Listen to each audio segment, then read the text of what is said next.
In this episode, we will explore the Cyrillic alphabet, with a focus on the Rusyn and Russian traditions. In this episode, we briefly look at the Cyrillic alphabets of the Rusyn and Russian languages. Right, so we're going to look into the Cyrillic letters and we're going to match them with the sounds that these letters represent. Firstly, we're going to see those Cyrillic letters that represent the same sounds as we see in the Latin alphabet. I call them our best friends. After that, we're going to move to our false friends.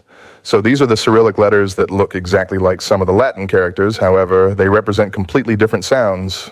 And then we're going to move to the letters, and there's pretty much a good half of the Cyrillic alphabet, the letters that do not exist in the Latin alphabet, and obviously they represent completely different sounds. And finally, we will compare the Rusyn and Russian alphabets. Both are Cyrillic alphabets, so for the most part they use the same Cyrillic characters representing the same sounds. However, there are certain differences, and knowing these differences will help us understand the Rusyn Cyrillic alphabet, the Russian one, as well as a number of other Eastern European Cyrillic alphabets.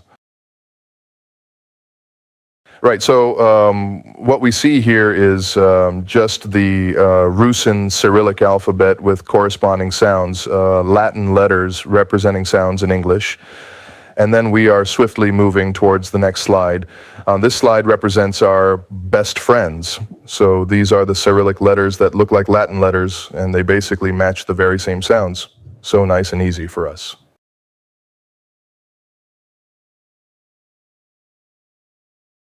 The next slide, these are our false friends.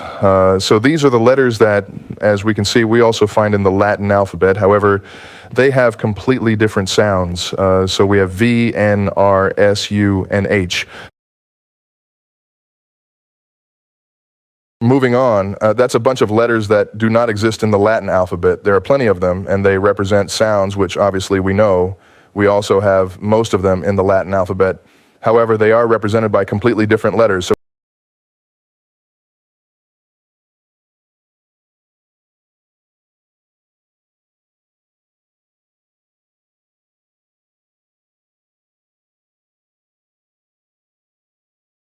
And finally, we are moving towards comparing the Russian and Rusyn alphabets. One of the letters, which actually happens to be one of my favorite ones, in fact, it is my very favorite letter, is the letter I with double dots.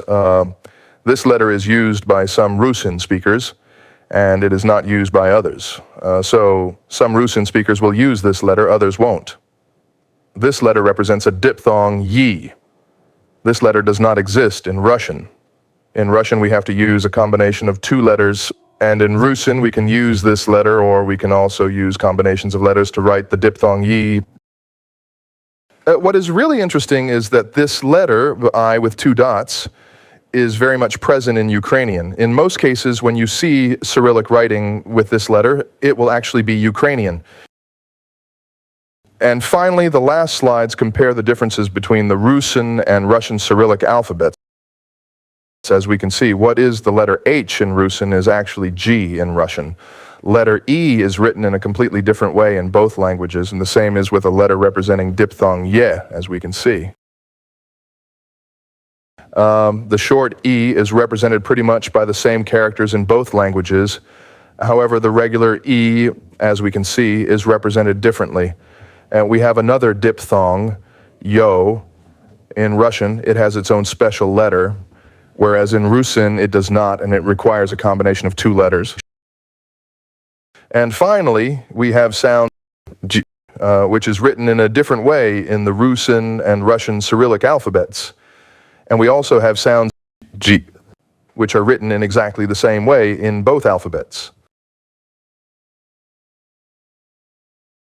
That short and very brief journey through the Rusyn and Russian Cyrillic alphabets should help you at least begin to read the Cyrillic alphabets used by Rusyns, such as Lemkos and others, as Russians, but also a number of other Eastern European languages that use Cyrillic alphabets. When it comes to the South Slavic Cyrillic alphabets, which I have not covered here, most of them use very similar characters. However, that would be too much to cover in this short video, as South Slavic languages like Montenegrin, Macedonian, or Serbian also use a few Latin characters as well as a few letters of their own. But this should be a very good start for somebody who would like to gain the ability to read some Eastern European Slavic languages using the Cyrillic alphabet, and especially Russian and Rusyn, which will be very much present on this channel. The Church Slavonic language might use its own Cyrillic alphabet, which is quite extended and something we will cover later on, or on some occasions it might actually use this much more simplified version of the Cyrillic alphabet. Hopefully this is of some help to someone. It certainly is a help for me. That's why I created it, and I'm sharing it because, as they say, sharing is caring.